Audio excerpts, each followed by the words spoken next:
नमस्कार दोस्तों, आज हम फिर एक नई वीडियो लेकर आए हैं जो अंतरिक्ष से संबंधित है और भारत की एक वर्ष में तीसरी बड़ी महत्वपूर्ण उपलब्धि से संबंधित है।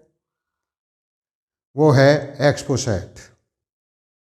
देखिए, पहली जो उपलब्धि एक वर्ष में हासिल की वो चंद्रयान 3 के रूप में की और दूसरी उपलब्धि आदित्य L1 के रूप में की और तीसरी उपलब्धि नव वर्ष पर 1 जनवरी 2024 को एक्सपोसैट को भेजकर की है।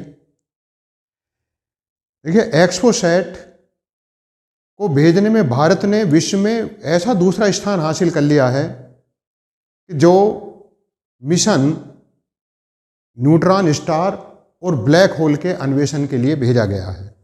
इससे पहले यूएसए ने भी ब्लैक होल और न्यूट्रॉन स्टार के अन्वेषण के लिए, उनके अध्ययन के लिए IXPE भेजा है। हम उसकी भी चर्चा करेंगे। देखिए, इन सब चीज़ों पर डिस्कशन करने से पहले मेरी आपसे एक विनम्र रिक्वेस्ट है कि आप मेरे इस YouTube चैनल को सब्सक्राइब करें, लाइक और शेयर भी करें।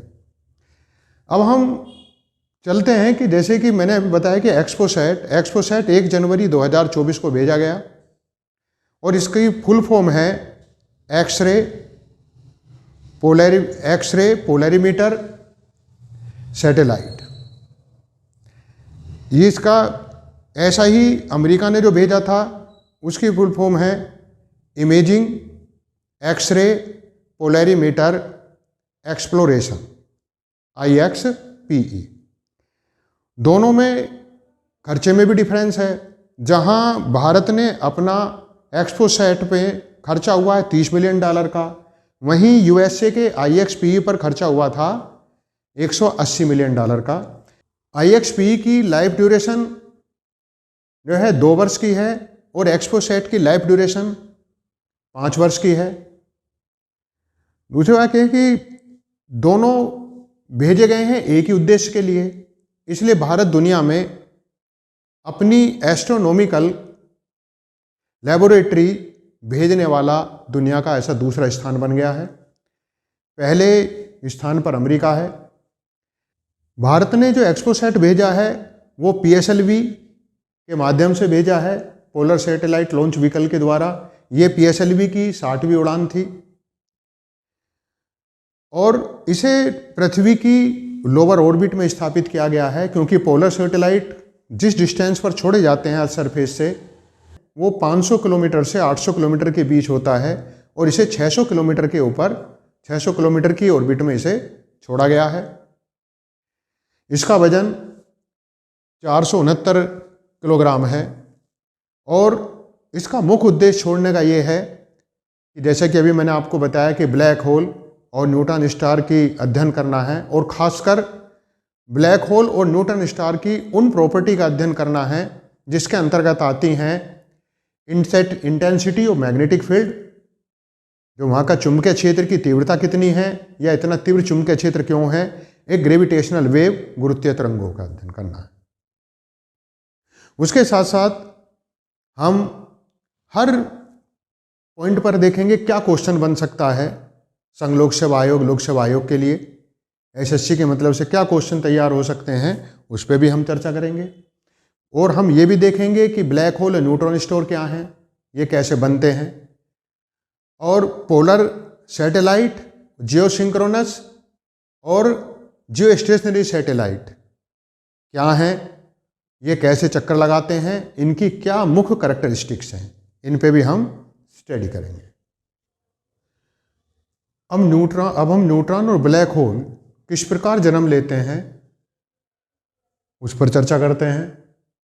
देखिए, सूर्य से बनने से पहले, स्टार के बनने से पहले एक निहारिका बनती है। निहारिका क्या है कि अंतरिक्ष में मौजूद, अंतरिक्ष को छोड़िए कि ब्रह्मांड में मौजूद हाइड्रोजन गैस के मॉलिक्यूल एक दूसरे के पास आने लगते हैं और वो इतने डेंस हो जाते हैं कि वो एक दूसरे की तरफ खिंच के आने लगते हैं और इतने खिंच के आने लगते हैं कि उनमें न्यूक्लियर फ्यूजन होना शुरू हो जाता है, नाभिकीय संलयन होना शुरू हो जाता है। और जब उनमें नाभ के संलयन होना शुरू हो जाता है तो वो स्टार का जन्म होता है।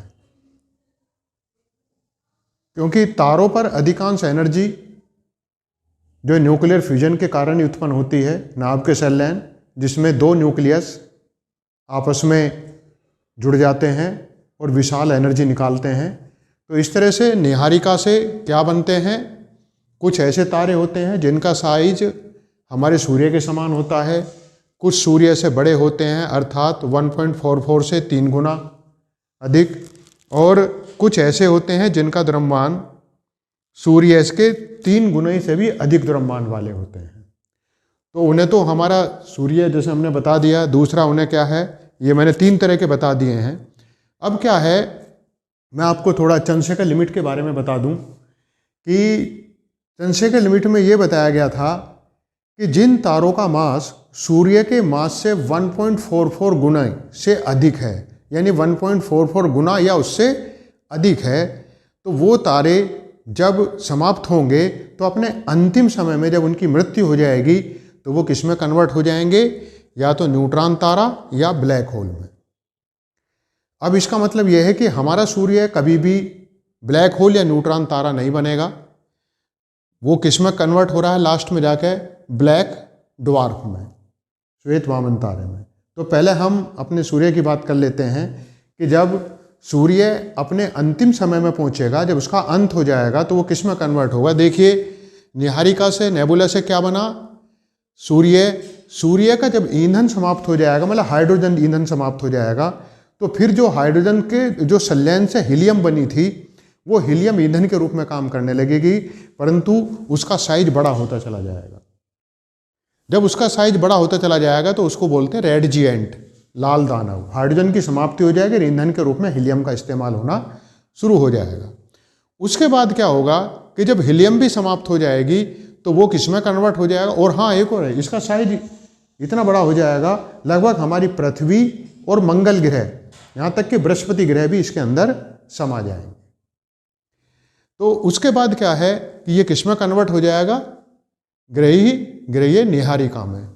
अब ग्रहीय नीहारिका भी क्या हो जाएगी, सुकड़नी शुरू हो जाएगी, मतलब कि वो जैसे सुकड़ के इस स्थिति में आ जाएगी, और जब ये सुकड़नी शुरू हो जाएगी तो फिर एक बड़ा छोटा साइज रह जाएगा और वो हो जाएगा श्वेत वामन तारा, व्हाइट ड्वार्फ में कन्वर्ट हो जाएगा। व्हाइट ड्वार्फ कुछ समय के उपरांत ब्लैक ड्वार्फ में, ये इसका अंतिम चरण होगा। इसका मतलब सूर्य जो बनेगा वो ब्लैक ड्वार्फ बनेगा। अब आते हैं नीहारिका से जो ऐसा द्रव्यमान, ऐसा सूर्य, ऐसा स्टार बना जो हमारे सूर्य से 1.44 से 3 गुना अधिक द्रव्यमान का था, मतलब सूर्य के द्रव्यमान का 1.44, मतलब जो चंद्रशेखर लिमिट होती है, चंद्रशेखर लिमिट होती है 1.44 गुना सूर्य का द्रव्यमान, इतने गुना होती है। तो अब ये इसके बराबर है या उससे 3 गुना, सूर्य के द्रव्यमान से 3 गुना। अब जब इसका भी हीलियम खत्म हो जाए, वो हाइड्रोजन ईंधन के रूप में खत्म हो जाएगा, तो जो हीलियम है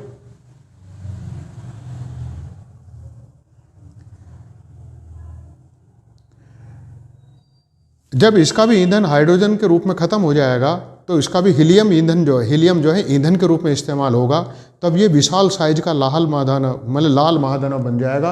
और जो मैंने बताया था ना कि ये हमारा जो सूर्य है, जब ये लाल दानव बनेगा, रेड जेंट बनेगा, तो बृहस्पति ग्रह तक को अपने लपेट में ले लेगा, अंदर समा लेगा।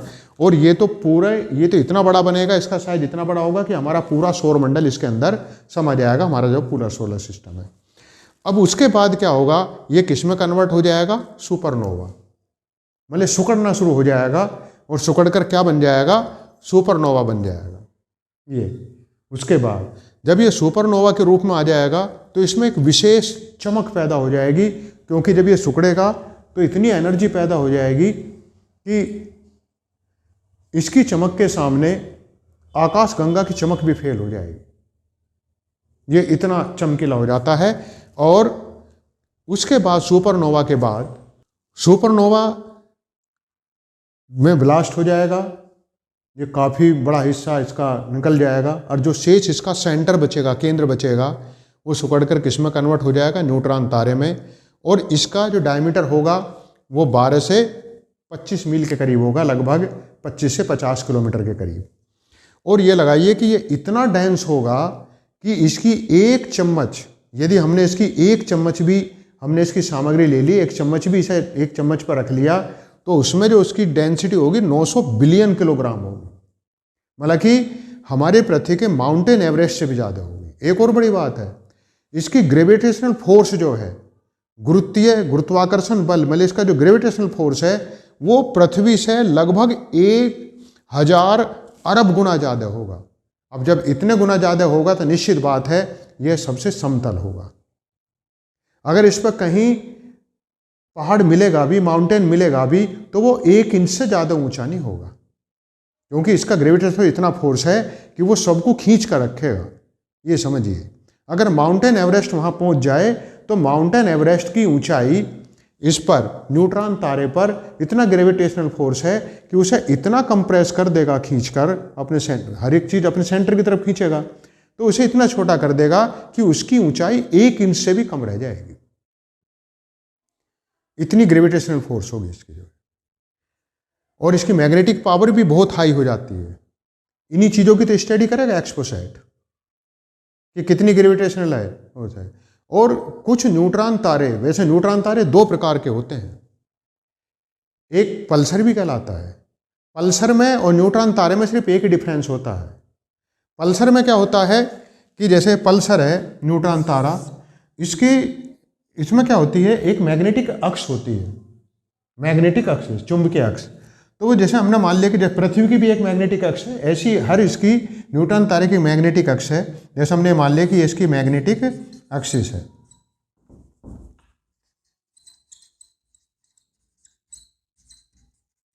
मैग्नेटिक एक्सिस के इधर को एक बड़ी हाई इंटेंस बीम निकलेगी, एक इधर को बड़ी हाई इंटेंस बीम निकलेगी, मैग्नेटिक एक्स के अलोंग। बस पल्सर में, न्यूट्रॉन तारे में यही डिफरेंस होता है। न्यूट्रॉन तारे में ऐसी बीम नहीं निकलती है, पल्सर में बहुत तेजी से इतनी इंटेंसिटी वाली रेडिएशन निकलती है, बहुत चमकीली, और काफ़ी लाखों किलोमीटर दूर तक चली जाती है वो, तो उसे हम क्या बोल देते हैं, पल्सर। और कुछ न्यूट्रॉन तारे तो इतनी तेजी से अपने रोटेशन एक्सिस के अराउंड घूमते हैं कि लगभग जो सबसे तेज घूमने वाला न्यूट्रॉन तारा जिसकी अब तक खोज हुई है, वो लगभग 1 सेकंड में 700 चक्कर लगा देता है। 1 सेकंड में 700 चक्कर, ये बड़ी अचरज वाली बात है। और जो इतनी तेजी से चक्कर लगाते हैं उनकी मैग्नेटिक इंटेंसिटी इतनी हाई होती है, उन्हें बोलते हैं मैग्नेस्टर स्टार, बोल देते हैं। ऐसे न्यूट्रॉन तारे मैग्नेस्टर स्टार कहलाते हैं। तो ये तो मैंने आपको बताया न्यूट्रॉन तारे के बारे में। तो न्यूट्रॉन तारे का भी जो ग्रेविटेशनल फोर्स है पृथ्वी के 1000 अरब से ज़्यादा है। अब आते हैं हम निहारिका से, जो कुछ ऐसे तारे बनते हैं जिनका द्रव्यमान सूर्य के 3 गुना द्रव्यमान से अधिक होते हैं। ये जब इनका अपना हाइड्रोजन ईंधन समाप्त हो जाएगा, तो ये समाप्त होने के बाद एक विशाल आकार धारण कर लेंगे, और इनका इतना बड़ा आकार होता है कि हमारे सोलर सिस्टम के दोगुने बड़े आकार को भी अपने अंदर समा लेते हैं। मतलब इतना बड़ा इनका साइज हो जाता है। और उसके बाद क्या होगा, ये भी किस में कन्वर्ट हो जाएगा, सुपरनोवा में, और इसकी चमक आकाश गंगा की चमक को भी फेल कर देगी। अब यही जब सुपरनोवा फटेगा तो इसका जो सेंटर है सिकुड़कर वो बन जाएगा ब्लैक होल। और ब्लैक होल की ग्रेविटेशनल पावर इतनी ज़्यादा होती है कि अब तक उसका मेजरमेंट नहीं हो चुका है। मतलब कि उसकी तो ग्रेविटेशनल पावर इतनी ज़्यादा है कि वो सूर्य की लाइट को भी जो है अपने अंदर एब्जॉर्ब कर लेती है। इसका मतलब है कि यदि हम अर्थ से उसका ऑब्जर्वेशन करने लगे हम ब्लैक होल का, तो हम कर नहीं सकते, क्योंकि कोई भी वस्तु हमें तभी दिखाई देती है जब उस पर प्रकाश पड़ता है या उससे प्रकाश एमिट हो रहा हो। प्रकाश पड़ता है और वो उससे टकराकर तब हमारे पास आती है, तभी हमें वो दिखाई देती है। और ऐसी, या तो हम कहते हैं कि 2 चीज़ हम देख सकते हैं, या तो उससे स्वतः ही क्या निकल कर आ रहा हो प्रकाश, जैसे सूर्य से, ठीक है, या फिर उस पर टकराकर हमारी आंखों मारे तब हमें वो चीज़ दिखाई देगी। अब ब्लैक होल का मैंने बताया कि यदि हम ब्लैक होल को ऑब्जर्व करने लगें तो हम उसे देख नहीं सकते, क्योंकि उससे कुछ चीज़ तो निकलेगी नहीं। यदि हम उसकी तरफ लेज़र बीम भी भेजें तो हम लेज़र बीम को भेजेंगे तो उससे टकरा कर वापस नहीं आ सकती, तो हम उसे देख नहीं सकते, क्योंकि उसका ग्रेविटेशनल फोर्स इतना पावरफुल होता है कि वो सूर्य की किरणों को भी, फोटोनों को भी अपने अंदर एब्जॉर्ब कर लेता है। इसलिए हमें वो केवल, हम उसका ऑब्जर्व केवल इसी, मतलब उसका जो हम एक्सपीरियंस लेते हैं, अनुभव करते हैं, उसे केवल इसी तरह से अनुभव करते हैं कि जैसे सूर्य के चारों तरफ जो प्लैनेट चक्कर लगाते हैं, पृथ्वी, मंगल, बुध, ये सब उसके चारों चक्कर लगाते हैं, इसी तरह से कहीं हम ब्रह्मांड में यदि कोई ऐसी जगह हम देखते हैं कि जैसे कि ये है इस तरह से, और इसके चारों तरफ क्या है, ये प्लैनेट चक्कर लगा रहे हैं उसके अपने, और ये हमें क्या है, ये तो घूमते, ये तो हमें दिखाई देंगे इसके चारों तरफ घूमते हुए, पर क्योंकि ये ब्लैक होल है ये हमें दिखाई नहीं देगा, पर क्योंकि घूम रहे हैं तो हम ये कह सकते हैं कि सेंटर में सूर्य जैसा कोई है, कुछ है, और उसे हम ब्लैक होल कह देते हैं, क्योंकि वो हमें कैसा दिखाई देगा, काला, एक मतलब कि ऐसा बिंदु दिखाई देगा जहाँ पर कुछ नहीं दिखाई दे वो, परंतु वो बहुत डेंस होता है, तो उसे हम क्या बोल देते हैं, ब्लैक होल कहते हैं। तो अभी मैंने आपको बताया न्यूट्रॉन तारा और ब्लैक होल। न्यूट्रॉन तारा और ब्लैक होल का ही अध्ययन करने के लिए एक्सपोसैट को भेजा गया है। दूसरी बात यह है कि जो एक्सपोसैट है वो लगभग पृथ्वी की सरफेस से लोअर ऑर्बिट 650 किलोमीटर पर चक्कर लगाएगा, और वो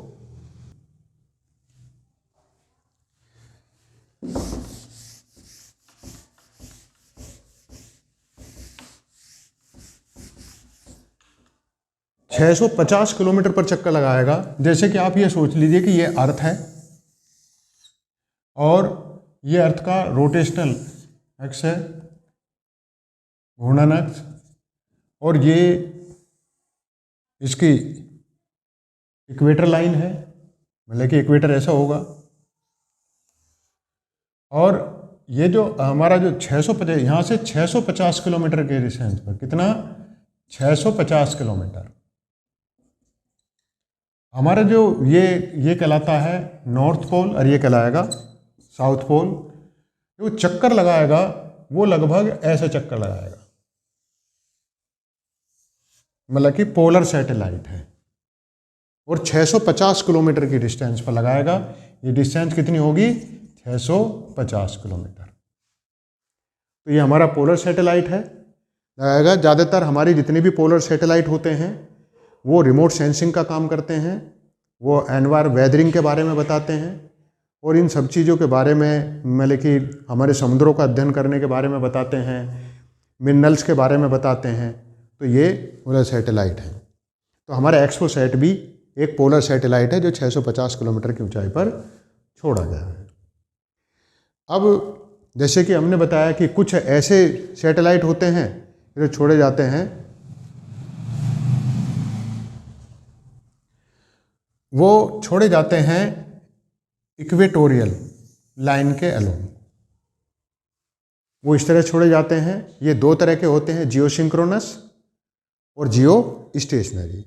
अगले वीडियो में थोड़ा इनके बारे में भी मैं बताऊंगा, जियो स्टेशनरी और जियो सिंक्रोनस। जैसा कि इनके नाम से ही पता है कि ये पृथ्वी के चारों तरफ लगभग पृथ्वी तल से 36,000 किलोमीटर की ऊंचाई पर चक्कर लगाते हैं और भूमध्य रेखा के एलोंग रहते हैं, या भूमध्य रेखा से थोड़े झुके हुए रहेंगे। तो उन्हें हम क्या बोल देते हैं, जो जियो स्टेशनरी होते हैं वो तो बिल्कुल भूमध्य रेखा के एलोंग चक्कर लगाते हैं 36,000 किलोमीटर की ऊंचाई पर, और जो जियो सिंक्रोनस होते हैं उनका जो चक्कर काटने का समय तो 24 घंटे ही होता है। एक चक्कर वो कितने समय लगाते हैं, 24 घंटे में। इसलिए पृथ्वी से अगर हमारे ऊपर छोड़े गए हैं तो वो हमें कैसे दिखाई देंगे, स्टेशनरी। परंतु जहाँ जियो स्टेशनरी बिल्कुल इक्वेटोरियल लाइन के अलोंग छोड़े जाते हैं, वहीं इक्वेटोरियल ऑर्बिट से जो हमारे जो भूमध्य रेखा ऑर्बिट है उससे वो थोड़ा सा एंगल बनाते हुए छोड़े जाते हैं। जैसे कि ये इक्वेटोरियल लाइन है, जैसे कि मैं यहाँ इसे बना देता हूँ, तो ये हमारी इक्वेटोरियल लाइन है। तो जो जियो सिंक्रोनस है ये हमारी सर्किल हो गया, भूमध्य रेखा सर्किल है ये, और इससे जो एक चक्कर लगाएगा, यदि बिल्कुल इसके ही अलोंग हमने छोड़ा है, मतलब कि ये इसकी होगी जियो स्टेशनरी की ऑर्बिट हो गई। तो जियो स्टेशनरी की ऑर्बिट लगभग 36,000 किलोमीटर की ऊंचाई पर है, परंतु इसकी जो एक्सिस है जियो स्टेशनरी ऑर्बिट की, और जो इक्वेटर जो हमारा विषुवत्र है उसकी रेखा एक दूसरे के क्या है, बिल्कुल पैरेलल होती हैं, तो उसे तो हम बोल देते हैं जियो स्टेशनरी। जो जियो सिंक्रोनस है वो थोड़ा सा एक आध डिग्री के थोड़े से डिफरेंस पे छोड़ दिया जाता है ऐसे। तो चक्कर तो वो भी 24 घंटे में काटता है, परंतु 1 या 2 डिग्री डिफरेंस, तो उन्हें हम बोल देते हैं जियो सिंक्रोनस। तो ये मैंने आपको बताया इन सब के बारे में। आशा है कि आपको समझ में आ गया होगा।